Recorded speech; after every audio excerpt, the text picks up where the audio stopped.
What's up, guys? Welcome back to the Jae Lee Show. Today's another day in New York City. This time, I'm in a new neighborhood, Greenpoint, Brooklyn.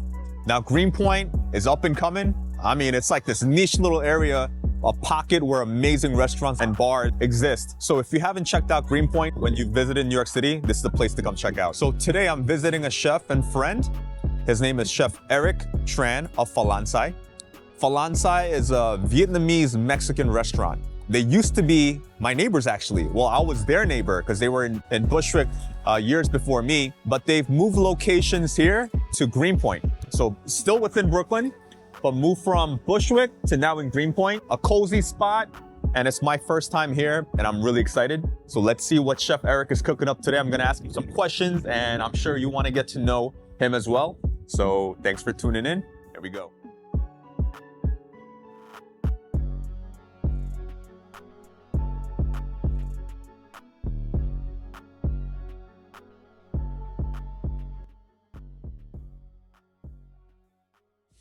All right, so Chef Eric Tran of Falansai. What's going on? We're in this kitchen right now.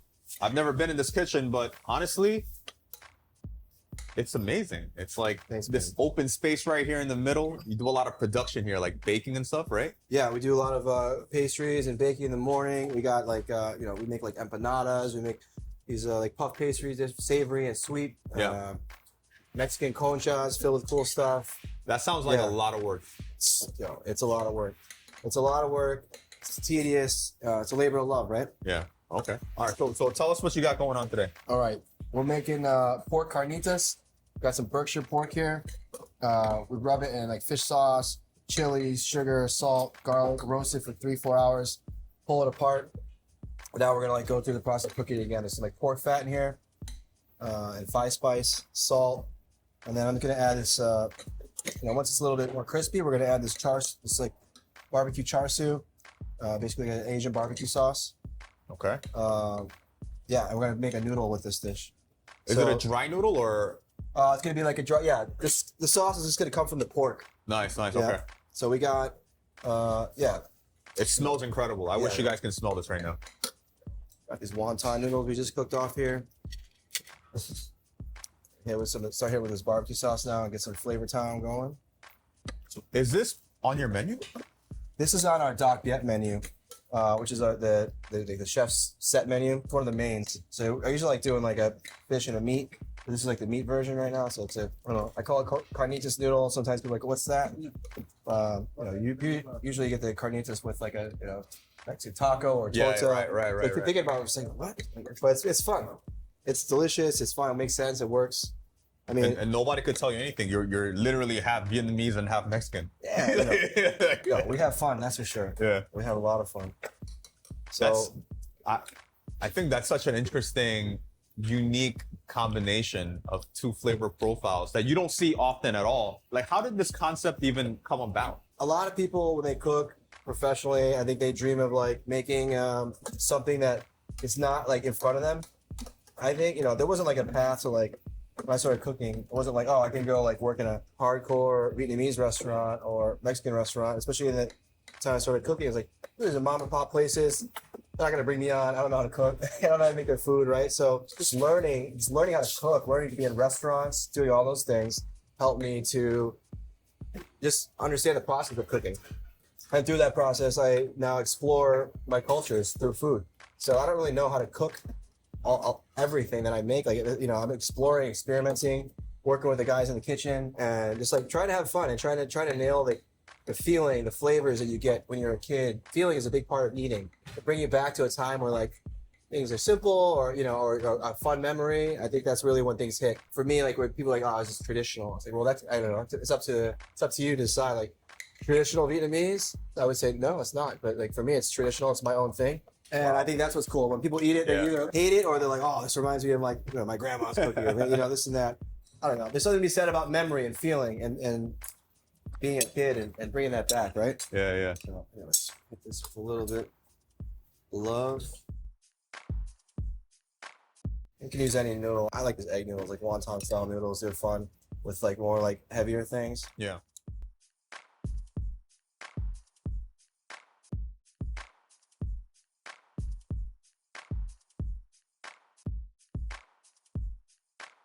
little red onions. Nice, okay. So like, I don't know, you could take the toppings off this and put it on a taco. You'd be good to go, right? Yeah.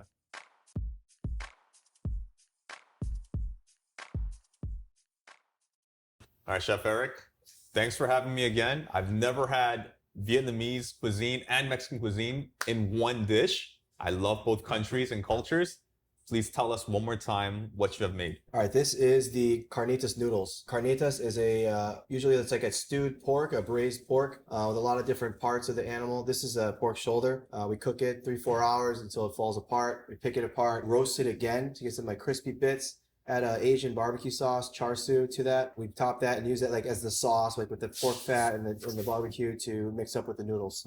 It's super fun. I think that the more I cook, the more I get into Falansai, the more I explore my cultures, the more I learn about the similarities of Vietnamese and Mexican. And I never really thought too much about like why they use the ingredients. Yeah. More as like, oh, like, why did, it's like there's influence from other cultures in Vietnam, like, right? There's colonization, there's all those things. But why is it that in central Vietnam, they make this dumpling that looks just like a tamale and it's steamed in banana leaf, right? And in Oaxaca, they do this exact same thing, like exactly. I was like, whoa, this is great. This is really great, right? Yeah. And there's like ingredients like this chayote, is another ingredient that's like so interesting. Like what there's used in these two particular countries. It's fun. It's fun to see the similarities and see the differences in how even though there's a presence of these ingredients, how they use them differently. So it's a lot of fun. All right, well, yeah, let's try. Oh man, I'm excited. here. We need to put fish sauce in here. Oh man. Do you call that nok mam or nok?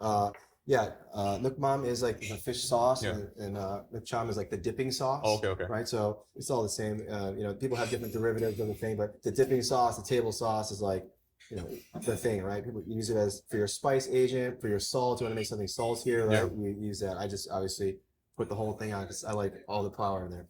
Mix that up. Go for it.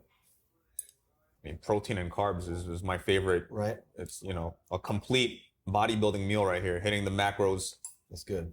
So, were you born here in America? I was born here. I was born in the suburbs of Chicago. I think that it's a fun American story that my parents are from two different parts of the world. Like, how would they meet? I think America is like the melting pot of America. That's how they met. It's pretty fun. And people don't know, like, there's a Mexican population in Chicago is huge. Actually, it's really huge. I wouldn't use the word huge, but in the Midwest, there's like a Vietnamese community. Like, my dad was like, grab these newspapers. Like, they put this stuff together from like Indiana, Wisconsin, Illinois, right? And like, they'd work together to like put together these newspapers for and events and things like that for the small Vietnamese communities out there. So your dad's Mexican or? My dad's Vietnamese. Okay, and your my mother's Mexican. Yeah. Yo, that's amazing. Yeah. Awesome. Wow, the herbs really takes it to the next level. Yeah, herbs, the pickles. And the same herbs you kind of find on like a taco or. Yeah, like oftentimes you think like you put herbs just to make it look like nice, but herbs pack such flavor that it takes this dish to a different level, like with complexity. People could look at it and be like, oh, it's just noodle and meat. But then when you eat it, you're like, wait a minute, but it's so flavorful. The different textures, the pickled onion, the different herbs in there, and then the fish sauce, like everything just together. Hot, cold, like the cold pickles, right? It really cuts into it. It could be a heavy dish, but like, the herbs and the pickles really make a difference. All right, so this was my thought, right? New York City is the one place in the world where you can get very niche with your cuisine. Like, like, if people hear like Vietnamese Mexican, what? It probably doesn't exist in the neighborhood, right? No, definitely not. Yeah. Yeah. So do you believe that New York City is probably one of the few cities in the world where you can thrive doing a very niche concept like this? Yeah, that's a good point. Like, thrive and survive, two different things. But I think, when people have passion, I think people really feel it here. And I think in a place as big as New York where there's a million copycats, right, you can really stand out by being niche, finding your own way, carving your own path with, without, I use the word fear of tradition, right? Because New York is like constantly changing, constantly moving. And I think people just want to see and experience things that are different. Yeah. And also familiar. Like a lot of people will say, oh, Mexican is one of my favorite cuisines, or Vietnamese is one of my favorite cuisines. They're like, all right, so here's an opportunity for me to prove that both these cuisines are some of the, most delicious and flavorful and, in the world. And, why is it so cool to, combine the two, right? Okay. So before you opened Falansai, like what were you doing before that? Cooking since I was in high school. Okay. What restaurants were you in?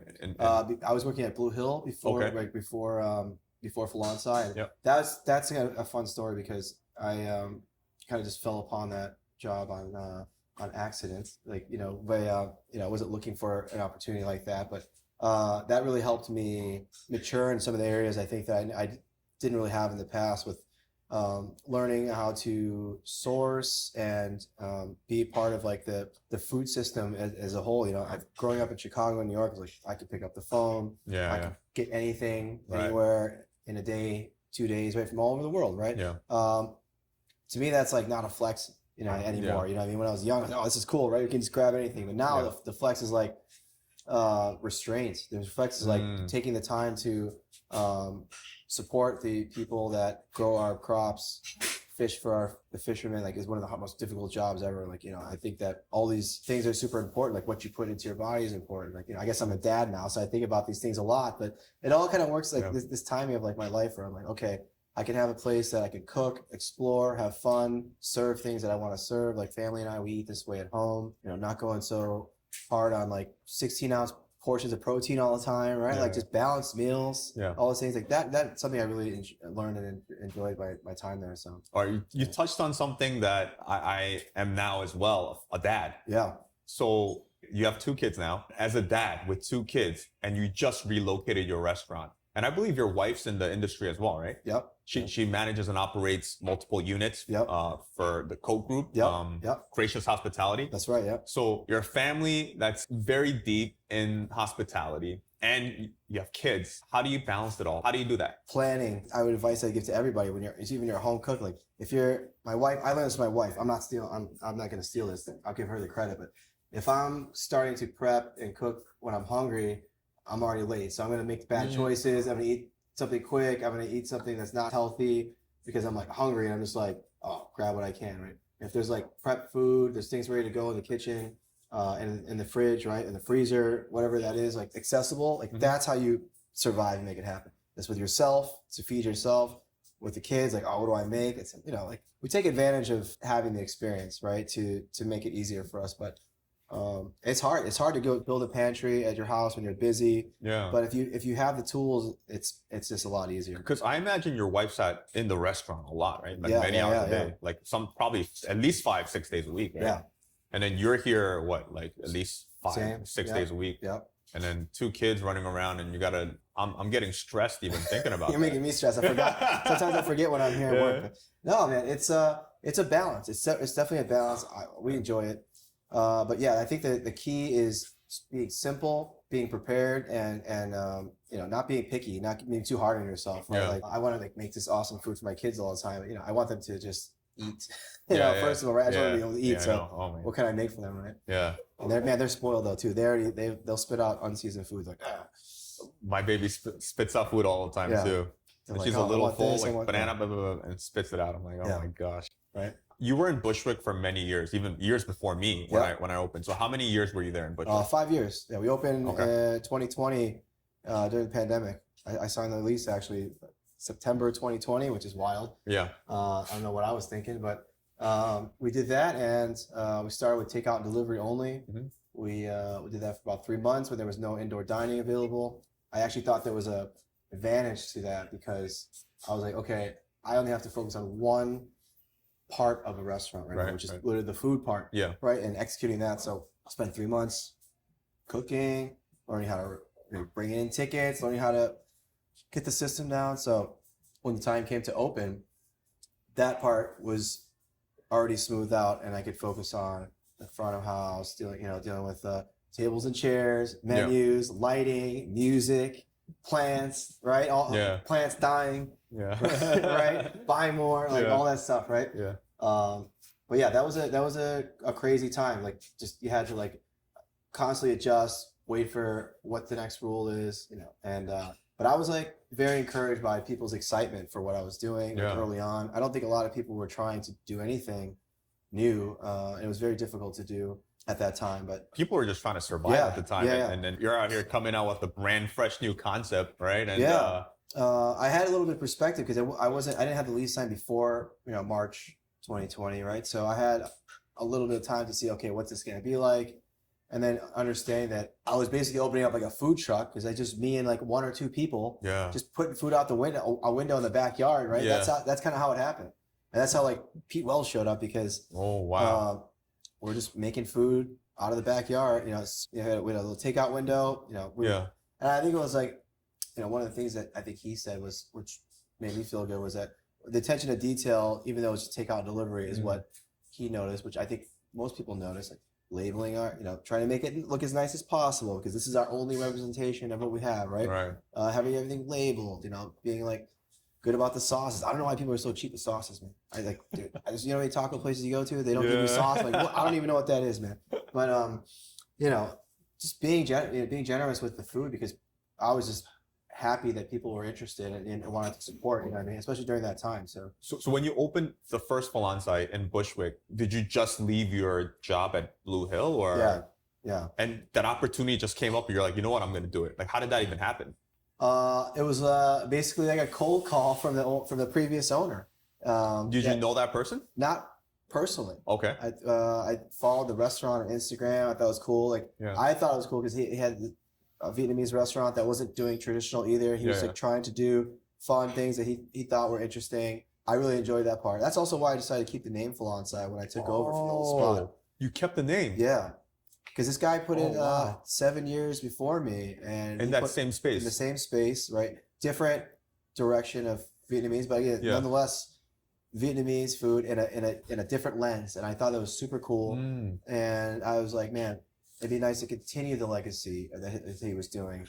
And I did a little research about a lot of other restaurants that people don't realize that were around. Like whoever was been running it, they didn't actually open these places. Like I said, these big places like Le Bernardin actually was open before Eric Repair. Right. There, these places, these legacy restaurants. But I think the coolest thing about it was that I didn't see it coming. I wasn't looking for it. I took the leap of faith, which I was like really questioning. There are a lot of cooks in New York City or around the country, in the world. Their dream is to open up their restaurant. Yeah. That's their dream. They don't even know how to get started. And sharing these stories like your story, your path to entrepreneurship is really interesting. So it sounds like the opportunity just kind of came to you and you just had the faith to just, you know what, let's do it. Yeah, absolutely. I wasn't looking for a space. I wasn't in the mindset like, I got to open a place. Like, no, I was not at that point at all. I was working at Blue Hill. I had insurance. Yeah. I was like dealing with the pandemic. I was like, okay, let's just keep going and see where the world takes us. But that was a huge curveball that I'm like, all right, we're gonna seize this opportunity, because if not now, when? Yeah. Right. And sometimes the window is small, the window is short, and I've got to make a decision. So I'm glad I did. I'm really glad I did. But it wouldn't have happened without like the help of a lot of people, like the previous owner Henry reaching out, the landlord. My landlord was amazing. A lot of people don't have that story about having great landlords, especially during the pandemic. But he's one of the reasons why I was able to feel comfortable signing the lease and working with him, because he wanted to see me be successful. So, were you married at the time, or? Yes, no kids. Married but no kids. Yeah. Okay. Much easier. Yeah. Yeah. Right. Wow. And your wife was super supportive. Go for it. I mean, it's after some like investigating and like and like doing some like thinking and some hard conversations, was like, after that, she's like, all right, go for it. What's the worst that could happen? Like, a bunch of shit, right? But I think at that point in time, like the risk reward was there. So, Okay, so 5 years, and then you had to relocate. So what's the story there? Why did you have to relocate? Happened out of nowhere, right? So lease was coming up. Had the 2 kids. I opened the restaurant with no kids. Lease was finishing up with 2 kids. I was like, okay, I don't think I'm gonna renew. I was like, I think I might just let it chill. Maybe I'll find another spot. Give it a minute, let it breathe. Because we did a lot of awesome stuff, and I was like feeling okay with 5 years. Is not easy, right? So I was feeling 5 years is a long time in New York City. I was feeling okay with that. Yeah. So then when I started talking to some friends and started telling them my plan, I was like, I don't know what I'm gonna do. Maybe I'll just sell all my stuff. Do you need any staff? Like kind of the things that you start to talk. I mean, this could be another conversation about like, how do you close a restaurant? Because shit, that's hard too. Yeah. Still dealing with it 4 months later, actually. But, the move was surprising, but not surprising, because I have some great friends and great community of people I know that in the business and industry. And by speaking to my friends Scott and Michelle, who own a few different places in Brooklyn. We were neighbors in Bushwick. They have Otis. Okay, yeah. Super awesome spot. I mean, those are one of the people I confided in the beginning before I took over the space. Like, oh, should I take this? I had some great friends 2 blocks away that opened 2 years prior. So I was like, all right, that's a good sign. Yeah.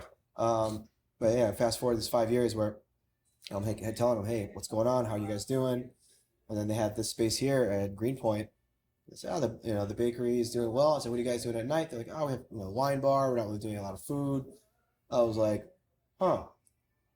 What do you think? And I just honestly, just right then and there, because I've known about this space. I know they've been working. I was like, wow, what do you think if I moved Falansai and wow into your space? And they're like, that's not a bad idea. I didn't think of that. Because, again, there's this thing here. It's kind of some things are kind of happening, but there wasn't any food really happening at nighttime. So they love Falansai as well. And we ended up working out a deal pretty quickly. So from the time I had that conversation to the move was like 8 weeks, 10 weeks. It was crazy. Goodness. So like this is like the end of August. I had this conversation. Yeah. And I was going to be done in October. I knew no matter what. So I ended up November 15th. We opened our first day here. When was your last day at the October 20? So the week before Halloween, I guess. So like the week before Halloween, so October 26th. And then you opened 3 weeks later. Yeah, it ended up being 4. It was a tough first week, so we ended up giving it another week. But yeah, so it was fast, man. From like conception to opening was like 10 weeks, 12 weeks. Because I'm sure you had to hire a lot of new team members and train them, right, for the opening. So the coolest part about this, I think, is that we got to bring my entire staff over from Bushwick. Nice. That was really cool. I didn't have a huge staff, so being able to bring, I was a little worried about having a smaller space, but it's just the right size where I could bring it. I brought my whole back of house team, my front of house team. There were a few people here already from their Pon Vino, which they had before, that came on to the Falansai team, and they're all great. So one of the coolest parts is that everyone that wanted to be a part of it got to stay, and so I really didn't have to hire too many people. It was really cool. So we basically combined forces, and it's great. Since then we've had some new people come on because we've been a little bit busier, which is great. Yeah, we're doing the daytime and nighttime stuff now, so it's a lot. It's cool though. Hiring is probably one of the biggest headaches for operators. Finding good people is really tough, and training them to the level and when you trust them and you rely on them, that's very tough. So the fact that you were able to bring your entire team over, I'm sure that was like very clutch for you. I mean, it's a no-brainer, man. Like people talk about teams and like the team is like the heartbeat. You know what I mean? Maybe I'm the brain. Yeah. But like the heartbeat is my team for sure. They allow the restaurant to. It's snowing, by the way. I'm just gonna say it's snowing, by the way. Yeah. It's crazy. It was like 75 degrees yesterday and then snowing today. Yeah. Very much like running a business. One day it could be good, next day it'll be crap. It's just like the weather in New York City. Very volatile. The swings are crazy. Yeah. The positive, negative swings, the happy, sad swings. Like, you know what I mean? Like all this stuff, man. It's crazy, but it's it's a very dynamic job, right? Yeah. So, it keeps it interesting. Yeah. That's why that's why we're in it. But so now you're doing daytime pastries. Yeah. Did you do that at the OG location? No. All right. So now you pivoted again. Yeah. So how did you come up with this idea? Well, they were already doing pastries and coffee in the morning, so it just took a little while. We're still working on it, but just those same elements of like coffee and sandwiches and pastry in the daytime mixed with wine bar in the nighttime. We're doing that now. Just Falansai, right? Vietnamese Mexican. Oh, dude, that's so sick. Yeah. So we're doing like pate show, which is like this Vietnamese savory puff pastry. Yeah. We're doing that. We're doing the Mexican conchas. We're doing different cookies. We got some. I'm working on some Rice Krispie treats. Just fun stuff too. Did you have to change the interior much at all, or we kept it simple? Light fixtures, tables, chairs, all the decor and stuff from the top. It came from the old spot. Yeah. That's it. Well, we kept it tight. Like I think I mentioned, I didn't get any kitchen equipment. I just worked with what they had. We're doing everything out of an oven and a couple induction burners. Right? I love the way you make things work. When you opened the first Falansai, you kept the name, owner operator there was doing like their version of Vietnamese, like not untraditional. So you decided to do your version of untraditional Vietnamese, which is Vietnamese Mexican, which is true to who you are. Yep. And then you took that concept and brought it here in this space where they were already doing pastries, but now you put your spin on that. Yep. And just made it work with the stuff they have. Like you are the ultimate chameleon. Chameleon, that's one way to put it. I don't know. Vietnamese people are pretty resilient, man. So I think they just adapting and being having an open mind is like super important. And then also just like a little bit of stubbornness too. It's just like, okay, like you need that too, because if I'm just like, oh, I need to have things my way, or I need this, and I don't need anything. What I need is to adapt and make things work, right? All right, so there's a lot of chefs, right, that come from high-end restaurants. They work with the best equipment, the best everything. I'm sure a lot of their dream is like, when I open my restaurant, I'm gonna have a brand new rationale. I'm gonna have a French top. I'm gonna have this and that. Like, what's your advice to them? Like, if they really want to step into entrepreneurship? I mean, it's got to make the math's got to math, right? It's got to make sense. Like, I think there's plenty of ways to waste money in the restaurant, right? So like, if you're going to open a restaurant, you're the chef, you're coming from the chef perspective as opposed to a front house perspective. You can't be blinded by your dreams. You need to be real about what a business is, right? Yeah. One of the biggest mistakes I made in the other spot was I spent like $0 on the kitchen. I bought refrigeration and stuff like that, but like the oven, the wok, all this stuff was there already, which was great. But like, I never upgraded it. Like I had like the same, shitty 6-burner stove because like that's all I need, right? And like we were, doing basic stuff out of there and braising, roasting. But I wasted all that money on shit that I wasn't really good at, didn't really know. I built an outdoor structure, did a nice, cool, clear roof. That lasted 2 years. I had to do another one, costly. I had a little mini PDR. I had to pay somebody to build a wall. I had to pay somebody to knock it down. Yeah. Right? Like those are the things I really learned a lot about. And it's also funny to think about, okay, I'm so frugal and like savvy in the kitchen and like, being a first time business owner, first time restaurant owner, like, pretty clunky from those other I use that word, but pretty from that position of like buying things and trying to put my head in the guest perspective, from that side. It's like, it's something I'm still working on and learning from. So I wanted to ask, you're touching off my next question, is your lessons as a business owner, a small business owner. Yeah. So you mentioned one lesson you just learned.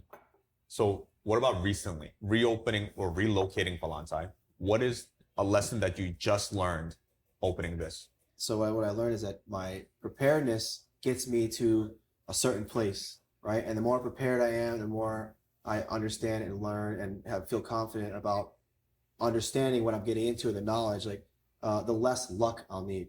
We all need a lot of luck, right? But how much luck depends on the skill level, preparedness, like what you're getting yourself into. That kind of goes back to you asked me about like a young cook, like, their dream is to open a restaurant, like, right? Like the reason you should ask yourself, why do I want to open a restaurant?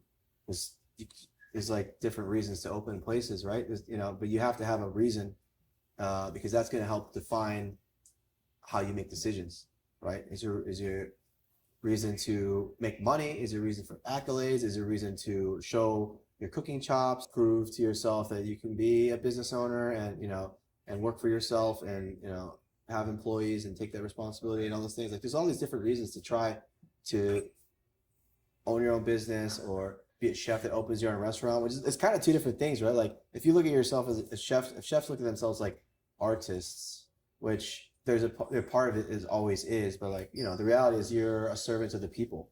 I'm in it because I enjoy hospitality.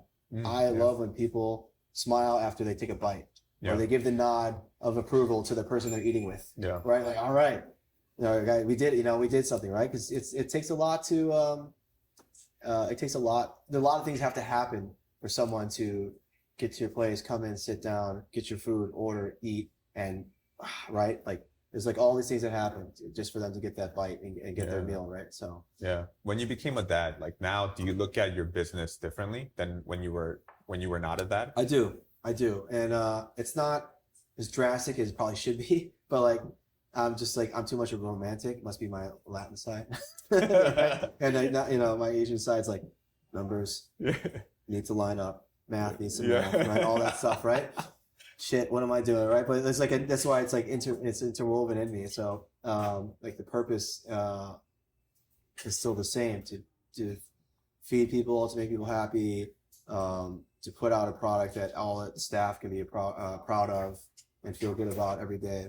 But yeah, it's the things are like, this needs to be a profitable operating business. Yeah. Can't lose money. Yeah. Doesn't you know what I mean? Like you can't, that doesn't work, right? And breaking even is not a lot of fun. Yeah. That's the truth, you know what I mean? And because it takes time. You can't get time back. Right. If I want to, if I have to be here, I want it to be because I want to be here, not because I need to be here. Yeah. It's like survival, right? Like this place needs to run and operate with the incredible team that we have, on the day to day. And my kids are in the back of my mind, because like when I make decisions about like doing events and doing like things out of town, or like trying to like do a new service, right? Or all these things, are like do something like make decisions that would take a lot of my time. Yeah. And that could take a long time for everyone else to kind of develop and get really, really good at. Like, and what does that mean? That's like, I don't know. Am I willing to like take 3 to 6 months to like put out like a new service? Like, do I want to do brunch here? Yeah. Right? Maybe. Right. But that's like a thing that I have to think about. Yeah. Right. I got to come in and be here. Because then you have to be here. Until it's right. You know yeah. what I mean? Like, we're at dinner, it's, again, I have the same team. So like, it's been 5 years of working together. We learn faster. We get better quickly. We make adjustments quickly, right? So, that's kind of happening in the daytime, right? We're still learning about baking, getting better at pastries, getting better at all those things, right? So, my decision making definitely is family focused, right? Is this a good decision for my family and me, right? Like, you know what I mean? Yeah. I'm sure you know what I mean now. Yeah, no, definitely. I feel the same. I think about my daughter every day. Yeah. And like when I'm working, I'm like, man, like I'm always thinking like, oh, Mila's gonna go to bed around 8. So if I want to hang out with her for 30 minutes, let me do this now. Let me do this tomorrow or tomorrow morning. Yeah. Get that 30 minutes. Yeah. To just get 30 minutes with her. You don't really get them back when they're young. They grow fast, right? They say that, and that's true. Like I have a 1-year-old and a 3-year-old now. It's like my 3-year-old was just couldn't even talk not that long ago, right? And now she's telling me what to do all day long. I love it. Boy and a girl and a boy? Yeah. Oh, you're blessed. Yeah, man. Very lucky. Super lucky. Tiger Dragon also. Oh man. They're wild. They're wild. Yeah. So you're open for all day, morning to night? Yep. There's a break in between. Okay. But basically 7 days a week, 8 to 3. Wow. Weekends 9 to 3, and then Wednesday through Sunday we're open for dinner, 5:30 to 10. So far, has it been a very good move in terms of like for business, in terms of like revenue? I think there's a great interest in there's been a great interest in what we're doing, and I think it's cool to meet people that have trying us for the first time, and also cool to meet people that have been going to the Bushwick location. They're like, oh, I'm so glad that we can keep going to you. We're closer now. We can see you more. Like all those things, right? That's something that wasn't always being talked about, like in Bushwick, right? It's not as easy to get to if you don't, if you like, especially if you live in South Brooklyn. Like getting to North Brooklyn is difficult. Yeah. All those things, but I think this opportunity to be in a neighborhood is great for regulars, to develop regulars. Reminds me of like when I moved to New York. I worked in the West Village. I worked for Gabe Stallman in his restaurant, Joseph Leonard, Jeffrey's Grocery. These are tiny restaurants, 32 seats. Yeah. Under 40 seats, and they're like small, energetic. You're elbow to elbow. Yeah. Those are my memories. Like when first moving here, like that energy is of those neighborhood spots, like mixed with the staff, is incredible, and that's happening here, already. So it's super cool. I think a lot of coffee, like cafes and even bars, they try to like maximize their hours. Yeah. Like coffee in the morning, bar by night. Yeah. And it's a very difficult thing to do, right? It's hard. I think it's very hard because when the neighborhood, they pick their spots. They're like, oh, that's our cafe, that's our bar. Oftentimes it's like, oh, that's our cafe and our bar. Yeah. They separate it. Yeah. So it's the dream. It's the goal of a lot of operators. How do I expand operating hours? Because you're paying rent. Right? Rent is only going up every year by 3 to 5%, 3 to 6%. So you have to bring in revenue, and how do you do that? So the fact that you're doing that morning to night is a dream. It takes a lot of pressure off the dinner program. That's something I wasn't open in the daytime in Bushwick, right? Yeah. So it actually helps out a lot that we can be open and have people here all day and revenue coming in all day because there's staff here. Like in the mornings, at the old spot, like there's, they're prepping and they're working, right? But those costs are even more felt. They're felt even more when sales were lower, right? Yeah, it's like, okay, the amount of hours that you have payroll each week. Yeah. When you look at it versus like the amount of time you're open, Yeah. or if you want to be super critical, like I am, like the amount of times you're actually busy. Yeah. Right. Like if you're open from 5 to 10, a lot of times you're only busy from 6:30 to 8:30. Right. Right. Especially right now during the week or like weather dependent, or people's habits kind of change a little bit where weekends are more for the going out and weekdays that people are cooking more at home and just kind of hanging out. So it's good to, again, this is another part about being a part of a neighborhood, right? Like there's a lot of people that live right here that can just walk a block or two, right? So like there's less friction, there's less in your way to want to go out to support a place, right? Amazing. Well, I think we covered a lot of things. Where can people find you here? Oh man, we're at 120 Norman Avenue in Greenpoint, Falansai.com, Instagram Falansai. We're here every day. Come in, say hello. Come with your best friend. Come with somebody you want to eat with because we only have 28 seats. So you're really going to want to come in with people you want to spend the time with. Amazing. Chef, thank you for your time. Thanks, man. Thanks for a delicious dish. Catch them at Falansai. Thank you, everyone. Peace.